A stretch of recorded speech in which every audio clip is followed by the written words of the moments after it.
কালকে একটা বক্তব্য কোথায় জানি শুনেছি, এখানে বন্দরের অনেক স্টেক হোল্ডাররা এখানে আছেন, আমাদের নৌপরিবহন উপদেষ্টা বলেছেন যে প্রতিদিন 2 থেকে 2.5 কোটি টাকা চাঁদাবাজি হয়। এটা আমার মনে হয় ইজ ভেরি ইম্পর্টেন্ট ইস্যু। ওনাকে কিন্তু জিজ্ঞেস করা উচিত ছিল, অথবা জিজ্ঞেস করা উচিত কারা সেখানে চাঁদাবাজি করছে।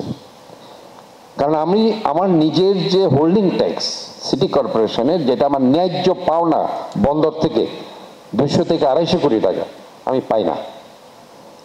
তাহলে দেখুন, যদি 2 কোটি টাকা চাঁদাবাজি কেউ কারা করে, সেটা 2 কোটি টাকা হলে মাসে হচ্ছে 60 কোটি টাকা, বছরে হচ্ছে 720 কোটি টাকা।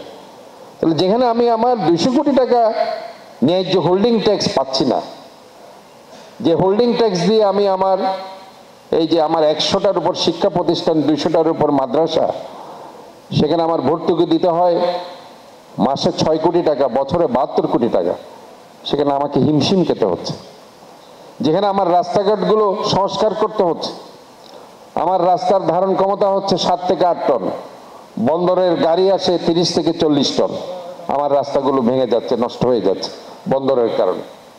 কাজে এটা তো আমার ন্যায্য অধিকার পাওয়ার, সে জায়গায় আমি পাচ্ছি না, অথচ চাঁদাবাজি করছে। তাহলে এই জিনিসগুলো আমার মনে ইজ ভেরি ইম্পর্টেন্ট ইস্যু, এগুলো আমার রেজ করা উচিত কারা সেটা করছে।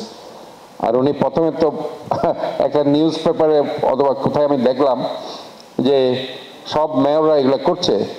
তা আমি তো আসলে কখনো কোনো কথাও বলি না কারোর সাথে, সাথে সাথে আমি ওনাকে টেলিফোন করলাম। আমি বললাম, আপনি এই যে বক্তব্যটা এসেছে কোন এক জায়গায় যে সব মেয়ররা এগুলো করছে, আমি বললাম, আপনি আমার ব্যাপারে যদি কোনো কিছু থাকে তাহলে এটা আপনাকে সেটা প্রমাণ দিতে হবে, না হয় আমি কালকে প্রেস কনফারেন্স করছি, এবং এটা যতক্ষণ না আপনি দিতে না পারেন আপনাকে আমি চট্টগ্রাম শহরে ঢুকতে দিব না।